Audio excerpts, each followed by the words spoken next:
Sous le choc après avoir appris que son époux avait Delphine Jubillard comme maîtresse mais aussi après avoir appris dans la presse la disparition de l'infirmière, la femme de l'amant de Montauban a préféré prendre les voiles et fuir sur une île de l'océan Indien. Au moment de sa mort présumée, Delphine Jubillard était tombée follement amoureuse d'un homme surnommé par la presse l'amant de Montauban. Après un coup de foudre mutuel sur une application de rencontre à l'été 2020, l'infirmière d'Albi et celui qu'elle considérait comme son confident avaient même prévu de s'installer et d'emménager ensemble en 2021. Tous deux étaient pourtant en couple au moment de leur rencontre. Delphine était mariée à Cédric Jubillard tandis que son amant était également marié. Soupçonné un temps d'être lié à la disparition de la maman de Louis et d'Elia, le couple de Montauban a finalement rapidement été mis hors de cause dans cette affaire judiciaire. Depuis, l'ancien amant de Delphine et sa femme ne se sont pas réconciliés. Bien ou, sa femme est même partie vivre à l'autre bout du monde à La Réunion pour ne plus jamais avoir à entendre parler de cette affaire sordide selon le nouveau détective qui explique. Aujourd'hui, Camille et Jean, nom d'emprunt de l'amant et son ex-femme, sont séparés pour de bon. La trentenaire est restée vivre à La Réunion, a refusé de répondre à nos questions.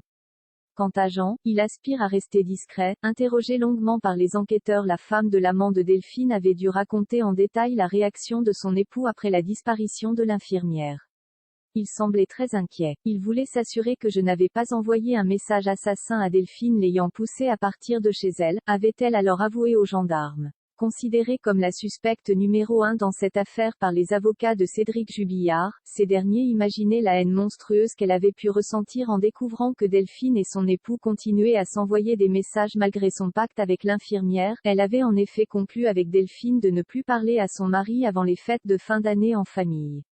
Elle apprend que son mari la trompe et demande avec beaucoup de respect à Delphine Jubillard de rester à sa place. Une heure après, ils étaient déjà en train de se réécrire, déclarait ainsi l'homme de loi à Femme Actuelle en septembre 2021. S'il devait exister une personne, ce soir-là, qui pouvait en vouloir à Delphine, c'est bien Camille, poursuivait l'avocat, convaincu de l'innocence du mari de l'infirmière. On sait aujourd'hui que la justice a pourtant écarté cette hypothèse et que Camille dispose d'un alibi solide. Cédric Jubillard reste présumé innocent des faits qui lui sont reprochés jusqu'au jugement définitif de cette affaire.